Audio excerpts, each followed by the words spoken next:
တုတ်တန်ကျမ်းအခန်းကြီး6ငါသာတင်းသည်အဆွေခင်ပွန်းအတွက်အာမခံမိတော်၎င်းသူတစ်ပါးနှင့်လဝါချင်းရိုက်မိတော်၎င်းကိုနှုတ်ထွက်စကားဖြင့်ကြောမိပြီးကိုပြောသောစကားကြောင့်အမှုရောက်လေပြီ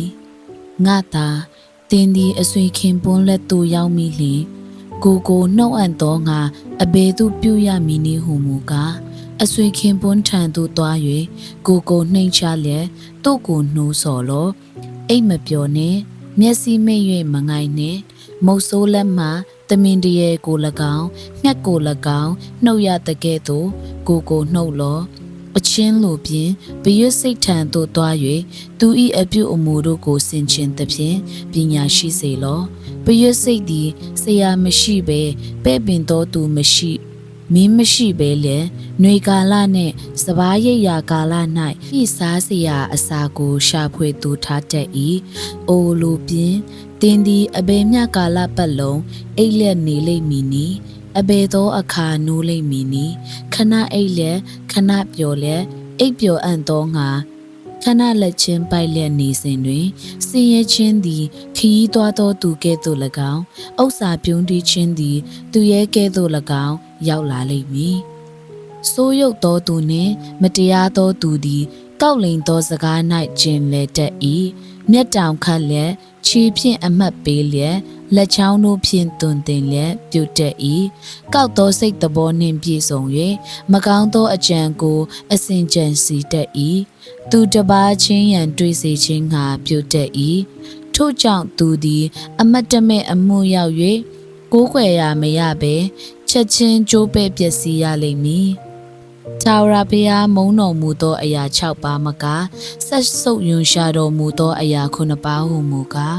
ထောင်လွှားသောမျက်နှာတစ်ပါးမုတာ၌ကျင်လေသောရှာတစ်ပါးအပြစ်မရှိသောသူ၏အသက်ကိုတတ်သောလက်တစ်ပါးမကောင်းသောအကြံကိုကြံစီသောနှလုံးတစ်ပါး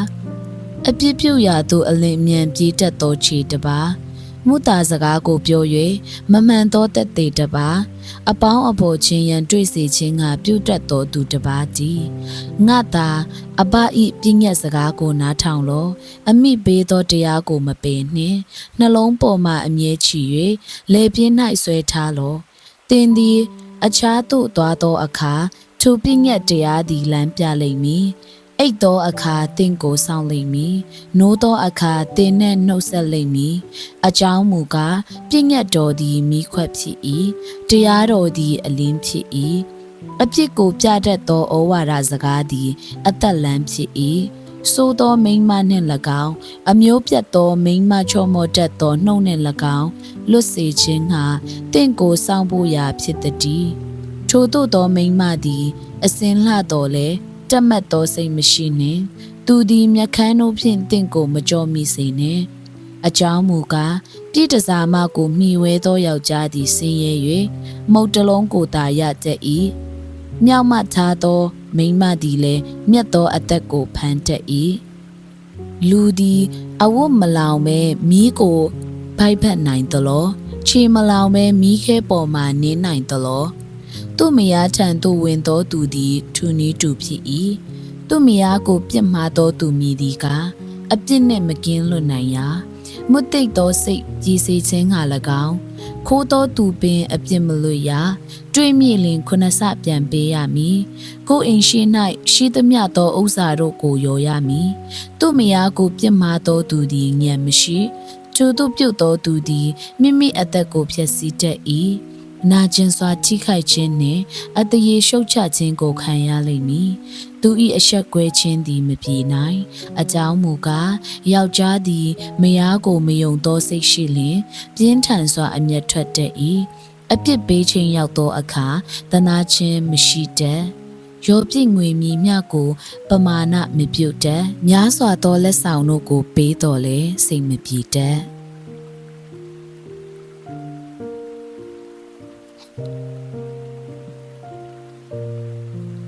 တုတ်တန်ကျမ်းအခန်းကြီး9 ငါသာငါစကားကိုစိတ်စိတ်နားထောင်၍ငါပြည့်ညတ်တို့ကိုတင်၌တူထားလောငါပြည့်ညတ်တို့ကိုစောင့်ရှောက်၍အသက်ရှင်လောငါပေးသောတရားကိုမျက်စံကဲ့သို့ဆောင်လောသင်၏လက်ချောင်းတို့၌ချီထား၍သင်၏နှလုံးအင်းစည်း၌ရေးမှတ်လောပညာကိုနှမဟု၍၎င်းဉာဏ်ကိုပေါက်ဖို့ဟု၍၎င်းခေါ်လောသူပြုတ်လျင်သူတို့သည်အမျိုးပြတ်သောမိန်းမနှုတ်နှင့်ချော့မော့တတ်သောပြည်တစားမှလက်မှတင့်ကိုကယ်တင်ကြလိမ့်မည်ငါအိမ်ပရင်းရွက်ကြားမှငါကြည့်၍မြင်ရသောအမှုဟုမူကားဉာဏ်တိမ်သောအမျိုးသားချင်းစုကိုငါကြည့်ရှုစဉ်တွင်ဉာဏ်မရှိသောလူပြိုတယောက်သည်ထိုသို့သောမိန်းမနေရာလမ်းကြောင်းအနားသို့လျှောက်သွားသဖြင့်မိုးချုပ်ရဲ့ညအိုးအချိန်ညက်နက်သောအချိန်ရောက်သောအခါ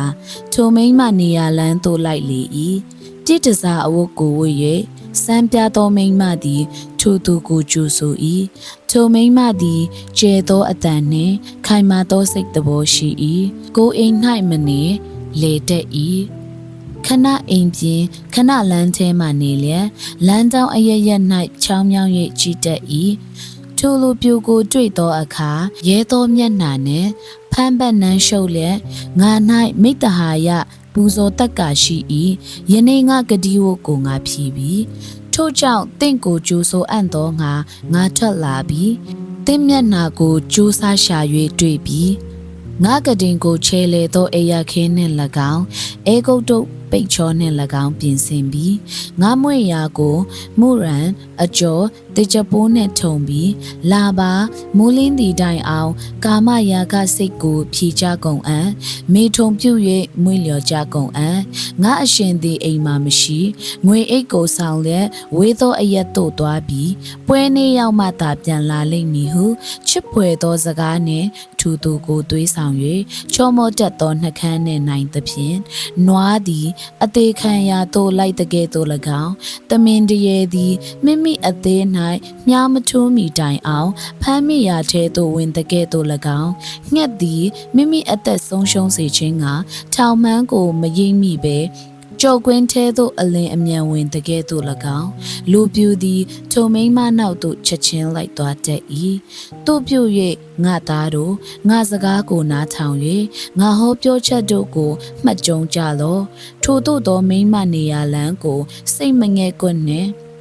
သူချင်းလေသောလမ်းခရီးသို့လွဲ၍မလိုက်နှင့်အကြောင်းမူကားသူသည်စစ်သူရဲ့အများတို့ကိုလှဲလေပြီခွန်အားကြီးသောသူအများတို့ကိုတတ်လေပြီသူ၏အိမ်သည်တေမင်း၏ဘုံဗိမာန်သို့ဆင်း၍မရဏနိုင်ငံသို့ရောက်တော်လမ်းဖြစ်၏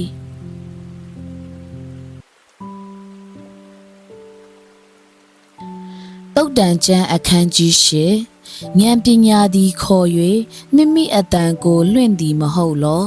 မြင်သောအရက်ထိန်၌၎င်းလမ်းခရီးအနား၌၎င်းရက်နေ၏ကြီးသောတကားဝမြို့တကားအိမ်တကားဝမှကြွေးကြော်၍အချင်းလူတို့သင်တို့အားငါခေါ်၏လူသားတို့အားအတန်ကိုငါလွှင့်၏ဉာဏ်တိမ်သောသူတို့ပညာတရားကိုနားလေကြလောလူမိုက်တို့ထိုးထွင်းသောဉာဏ်ရှိကြလောနားထောင်ကြမြတ်သောစကားကိုငါပြောမည်မှန်သောတရားစကားကိုငါနှုတ်မွတ်မည်ငါနှုတ်ထွက်စကားသည်တမန်တရားနှင့်သာဆိုင်၍ငါနှခမ်းတို့သည်ဒုစရိုက်ကိုဆက်ဆုပ်ယွန်ရှာ၏ငါဟောပြောသမျှသောစကားတို့သည်ဖြောင့်မတ်၍ကောက်သောသဘောဖောက်ပြန်သောသဘောနှင့်ကင်းစင်ကြ၏နားလေသောသူ၌အလုံးစုံရှင်းလင်း၍ပညာကိုရသောသူတို့အားဟောမှန်ကြ၏ငွေအရင်ငါနီးကို၎င်းမြတ်သောရွှေအရင်ပညာအတက်ကို၎င်းခံယူကြလော့အကြောင်းမူကားပညာသည်ပတ္တမြတ်ချက်သာ၍မြတ်၏နှစ်သက်ပွေသမျှသောအရာတို့သည်ထိုယတနာကိုမပြိုင်နိုင်ကြငါဉာဏ်ပညာသည်တမာတတိနှင့်ပေါင်း၍လိမ္မာသောတိပ္ပံအတက်များကိုဖော်တတ်၏ထာဝရဘုရားကိုကြောက်ရွံ့သောသဘောက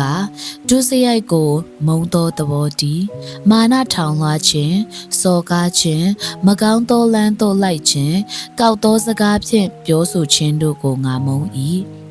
အကြံပေးနိုင်သောအခွင့်နှင့်ပညာယတနာသည်ငါ၌ရှိ၏ငါသည်ဉာဏ်ဖြစ်၍အစွမ်းတတ္တိနှင့်ပြည့်စုံ၏ ငါအားဖြင့်ရှင်ဘရင်တို့သည်စိုးစံရသောအခွင့်မင်းအရာရှိတို့သည်ဆုံးဖြတ်ရသောအခွင့်ရှိကြ၏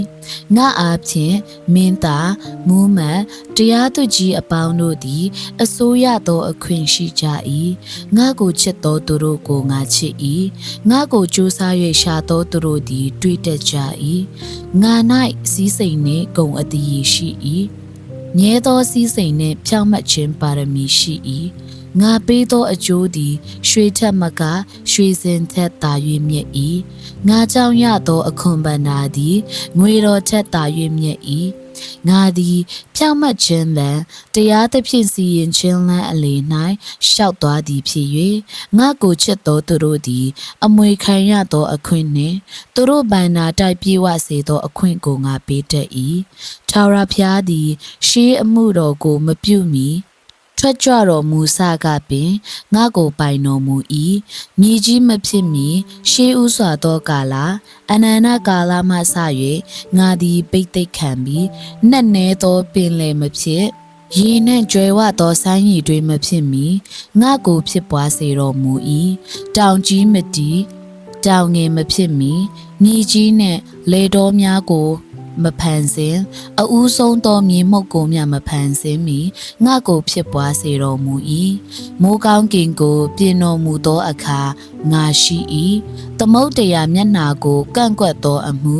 အထက်မိုးတိမ်ကိုတည်စေသောအမှုနည်းနည်းသောအရက်၌စမ်းရည်ပေါက်တို့ကိုခိုင်ခန့်စေသောအမှုသမုတ်တရား၌ကန့်ကွက်သောအပိုင်းအခြားကိုရေမလွှမ်းရမည်အကြောင်းစီရင်သောအမှုမြေကြီးတိုက်မြစ်တည်သောအမှုတို့ကိုပြည့်စည်စေတော်မူသောအခါငါသည်ကျွေးမွေးတော်မူသောသားကဲ့သို့အထံတော်ပါးတွင်နေ၍အစင်မပြတ်မွေ့လျော်တော်မူရာဖြစ်၏ရှေ့တော်၌အစင်မပြတ်ကစားလျက်ဖန်ဆင်းတော်မူသောမြေကြီးတစ်ပြင်လုံးတွင်ရှင်လန်းလျက်လူသားတို့နှင့်ပေါင်းဖော်၍ပျော်ပါလျက်နေ၏တို့ဖြစ်၍ငါသားတို့ငါစကားကိုနားထောင်ကြလော့ငါ၏လမ်းများကိုစောင့်ရှောက်သောသူတို့သည်မင်္ဂလာရှိကြ၏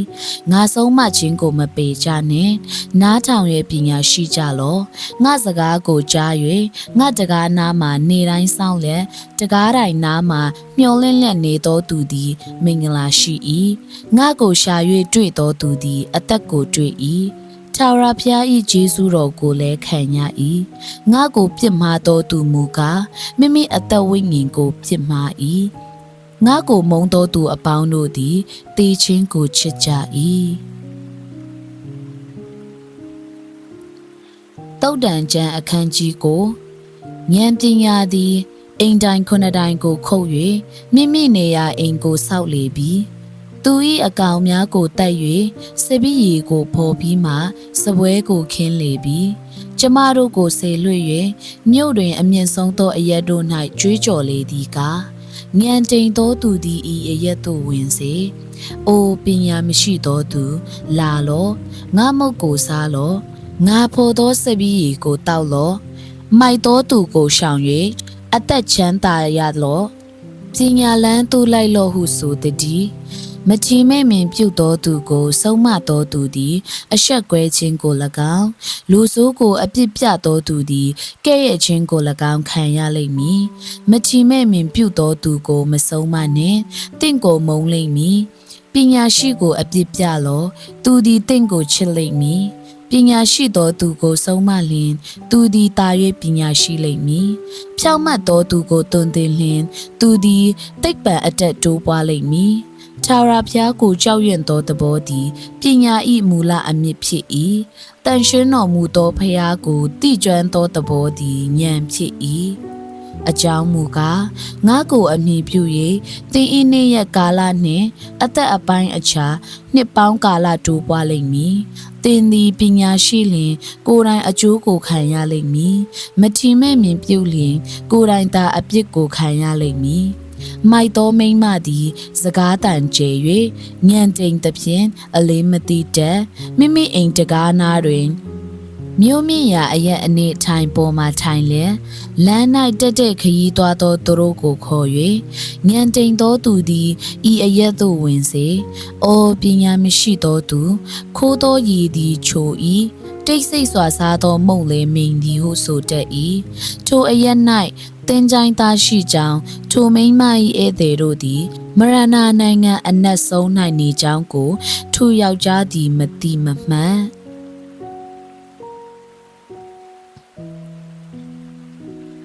တုတ်တန်ကျမ်းအခန်းကြီး30ရှောလမုန်မင်း၏တုတ်တန်စကားဟုမူကားပညာရှိသောသားသည်အဘဝမ်းမြောက်ခြင်းအကြောင်းမိုက်သောသားမူကားအမိဝမ်းနေခြင်းအကြောင်းကိုဖြစ်စေတတ်၏မတရားသောဥစ္စာဘန္နာသည်အကျိုးမရှိဖြောင့်မတ်ခြင်းပါရမီမူကားတေခြင်းမှကယ်တင်တတ်၏ဖြောင့်မတ်သောသူကိုငှက်၍သေးစေခြင်းကခြာရာဖျားသည်အခွင့်ပေးတော်မမူမတရားသောသူတို့၏အဓမ္မအမှုကိုကဖျက်ဆီးတော်မူ၏ပြင်းရသောသူသည်ဆင်းရဲခြင်းလုံလဝရိယရှိသောသူသည်ကြွယ်ဝခြင်းသို့ရောက်တတ်၏အသီးသီးသောအချိန်၌သိမ်းယူသောသူသည်ပညာရှိသောသားဖြစ်၏စဘာရိတ်ရာကာလ၌အိတ်တက်သောသူမူကားအဆက်ခွဲသက်သောသားဖြစ်၏တရားသောသူ၏ခေါင်းပေါ်မှာမင်္ဂလာတက်ရောက်တတ်၏မတရားသောသူ၏နှုတ်ကိုကငင်းစေခြင်းအပြစ်သည်ပိတ်လိမ့်မည်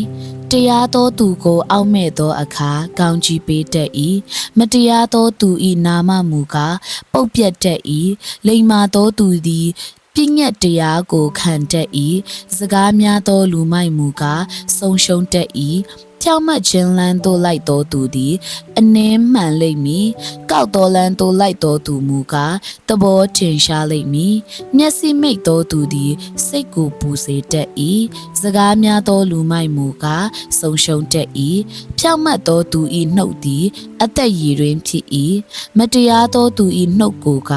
ငင်းဆဲခြင်းအပြစ်သည်ပိတ်လိမ့်မည်မုံသောစိတ်သည်ရန်တွေ့ရာသို့တိုက်တွန်းတတ်၏ချစ်သောစိတ်မူကားခတ်သိမ်းသောအပြစ်တို့ကိုဖုံးအုပ်တတ်၏ဉာဏ်ကောင်းသောသူသည်ပညာစကားကိုပြောတတ်၏ဉာဏ်မဲ့သောသူ၏ကြောအဖို့မူကားကျိန်လုံးရှိ၏ပညာရှိသောသူတို့သည်ကြားသိသောအရာကိုတိမ်ထားတတ်၏မိုက်သောသူ၏နှုတ်မူကားအကျိုးနေခြင်းနှင့်နီးစပ်၏ငွေရတတ်သောသူ၏စီးစိမ်သည်သူ၏ခိုင်ခန့်သောမျိုးဖြစ်၏ဆင်းရဲသားတို့၏ဆင်းရဲခြင်းမူကားသူတို့၏အကျိုးနေကြောင်းဖြစ်၏ဖြောင့်မတ်သောသူ၏အလုတ်အကင်သည်အသက်နှင့်၎င်းမတရားသောသူ၏အကျိုးစီးပွားသည်အပြစ်နှင့်၎င်းရှင်၏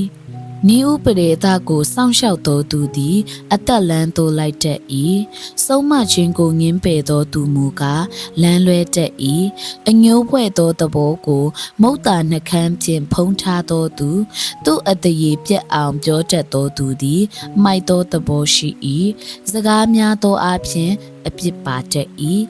မိမိနှုတ်ကိုချုပ်တီးသောသူမူကားပညာရှိ၏ဖြောင့်မတ်သောသူ၏ရှာသည်ငွေစင်နှင့်တူ၏စိုးသောသူ၏နှလုံးမူကားအဖိုးမထိုက်ဖြောင့်မတ်သောသူ၏နှကမ်းတို့သည်လူအများကိုကြွေးတတ်၏မိုက်သောသူတို့မူကားဉာဏ်မရှိသောကြောင့်တေကြလိမ့်မည်ထာဝရဘုရား၏ကောင်းကြီးမင်္ဂလာသည်စီးစိမ်ကိုဖြစ်စေတတ်၏ထိုစီးစိမ်နှင့်လည်းဝမ်းနည်းခြင်းအကြောင်းကိုရောနှောတော်မူမူမိုက်သောသူသည်အပြစ်ပြုရာ၌ပျော်မွေ့တတ်၏ဉာဏ်ကောင်းသောသူမူကားစင်ကြင်တတ်၏မတရားသောသူကြောက်တတ်သောအမှုသည်သူ့အပေါ်သို့ရောက်လိမ့်မည်ဖြောင့်မတ်သောသူတောင်းတသောအကျိုးကိုကဖျားသခင်ပေးတော်မူမည်မတရားသောသူသည်လွန်သွားသောလေပွေကဲ့သို့ပျောက်တတ်၏ဖြောင့်မတ်သောသူမူကားမြဲမြံသောတိုက်မြစ်ဖြစ်၏ပုံးရည်သည်တွား၍၎င်းမိခိုးသည်မျက်စိ၌၎င်းဖြစ်တကဲ့သို့ပြင်းရသောသူသည်စေလွတ်သောသူ၌ဖြစ်၏ထာဝရဘုရားကိုကြောက်ရွံ့သောသဘောသည်အသက်တာကိုရှည်စေတတ်၏မတရားသောသူ၏နှစ်ပေါင်းကာလမူကားတိုးတက်၏ဖြောင့်မတ်သောသူ၏မျှော်လင့်ခြင်းသည်ဝမ်းမြောက်စရာအကြောင်းဖြစ်၏ဆိုးသောသူ၏မျှော်လင့်ခြင်းမူကားပျောက်ပြတ်လိမ့်မည်ထာ ထာဝရဘုရား၏တရားလမ်းသည်ဖြောင့်မတ်သောသူခိုင်ခန့်ခြင်းအကြောင်းဖြစ်၏မတရားသဖြင့်ကျင့်သောသူတို့မူကားပျက်စီးခြင်းသို့ရောက်ရကြလိမ့်မည်ဖြောင့်မတ်သောသူသည်အစင်မပြတ်နေရမှမရွေ့ရမတရားသောသူမူကားမြေပေါ်မှအတည်မကျရဖြောင့်မတ်သောသူ၏နှုတ်မှပညာစကားထွက်တတ်၏ကောက်လိမ်သောရှာမူကားအဖြတ်ခံရလိမ့်မည်ဖြောင့်မတ်သောသူ၏နှကန်းတို့သည်နှစ်သက်ဖွယ်အရာကိုတည်ကျွမ်းတတ်၏မတရားသောသူတို့မူကားဆန့်ကျင်သောစကားကိုပြောတတ်ကြ၏